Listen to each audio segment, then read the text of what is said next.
ഈ വേനൽക്കാലത്ത് നിങ്ങളുടെ ബ്ലഡ് പ്രഷർ കുറയുന്നുണ്ടോ? ഉണ്ടെങ്കിൽ നിങ്ങൾ ശ്രദ്ധിക്കേണ്ടതാണ്. ഇപ്പോൾ നമുക്കറിയാം, നമ്മളിപ്പം മാർച്ച്, ഏപ്രിൽ, മെയ് എന്നീ മാസങ്ങൾ എന്ന് പറയുന്നത് സമ്മർ സീസണാണ്. ഈ സമ്മർ സീസണിൽ നമ്മൾ കൂടുതലായിട്ട് വേർക്കുകയും നമ്മുടെ ശരീരത്തിൽ നിന്ന് ഉപ്പ് നഷ്ടപ്പെടുകയും ചെയ്യും. അപ്പം സാധാരണ രീതിയിൽ ഒരു നോർമൽ ബ്ലഡ് പ്രഷറുള്ള ആളുകൾക്ക് ഈ ഒരു സീസണിൽ ഒരു 10 മുതൽ 20 മില്ലിമീറ്റർ വരെ നമ്മുടെ ബ്ലഡ് പ്രഷർ കുറയാനുള്ള സാധ്യതയുണ്ട്.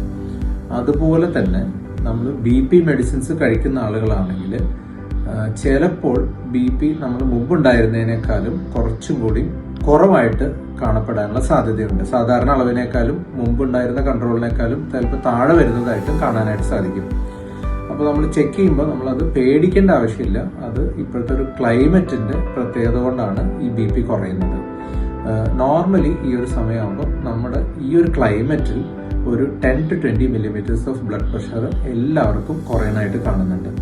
അപ്പോൾ ഒരു 120-130 ബ്ലഡ് പ്രഷർ ഉള്ള ആൾക്ക് അത് 20 കുറഞ്ഞാൽ സാധാരണ രീതിയിൽ കുഴപ്പമൊന്നും ഉണ്ടാവില്ല. പക്ഷെ ഒരു ബേസ് ലൈൻ ബ്ലഡ് പ്രഷർ ഒരു 110 ഒക്കെ ഉള്ള ഒരാളാണെന്ന് വിചാരിക്കുക. അങ്ങനെ ആൾക്ക് 20 കുറയുമ്പോൾ അത് 90ലേക്ക് വരും. അപ്പോൾ ചിലപ്പോൾ നമ്മൾ ഇരുന്നെണീക്കുമ്പോൾ ഒക്കെ ചിലപ്പോൾ ഒരു തലകറക്കമൊക്കെ ഫീൽ ചെയ്യാനുള്ള സാധ്യതയുണ്ട്. അപ്പം ആ ഒരു അവസരത്തിൽ നമ്മൾ എന്ത് ചെയ്യണം? അപ്പോൾ നമ്മുടെ ബ്ലഡ് പ്രഷർ ക്രമാതീതമായി ഒരു 100-ന് താഴെ അല്ലെങ്കിൽ 90ലേക്കൊക്കെ ബ്ലഡ് പ്രഷർ നോർമൽ ഒരാളുടെ വരികയാണെങ്കിൽ നമ്മൾ അറ്റ്ലീസ്റ്റ് ഒരു 500 ml to 1 ലിറ്റർ വെള്ളം കൂടുതലായിട്ട് കുടിക്കാൻ ശ്രദ്ധിക്കുക. ഒരല്പം സോൾട്ട് വേണമെങ്കിൽ അതിനകത്ത് ആഡ് ചെയ്യാനായിട്ടും ശ്രദ്ധിക്കുക. അങ്ങനെയാണെങ്കിൽ നമുക്ക് ഈ പ്രശ്നം ഓവർകം ചെയ്യാൻ സാധിക്കും. അപ്പോൾ ഹൈഡ്രേഷൻ വളരെ ഇമ്പോർട്ടൻ്റ് ആണ്.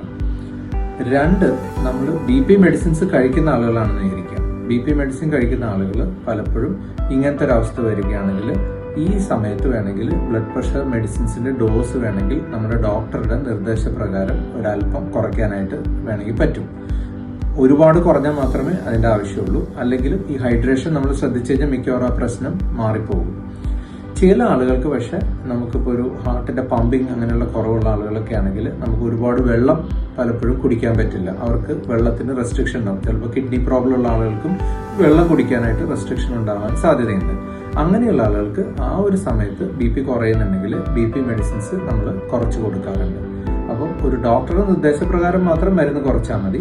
പക്ഷെ എങ്കിലും നമ്മുടെ BP ക്രമാതീതമായി കുറയുന്നുണ്ടെങ്കിൽ നമ്മൾ വെള്ളം കുടിക്കുന്നത് കൂട്ടുകയും അതുപോലെ തന്നെ BP മെഡിസിൻസ് വേണ്ടി വന്നാൽ അതിന്റെ ഡോസ് അഡ്ജസ്റ്റ് ചെയ്യാനായിട്ടും ശ്രദ്ധിക്കണം.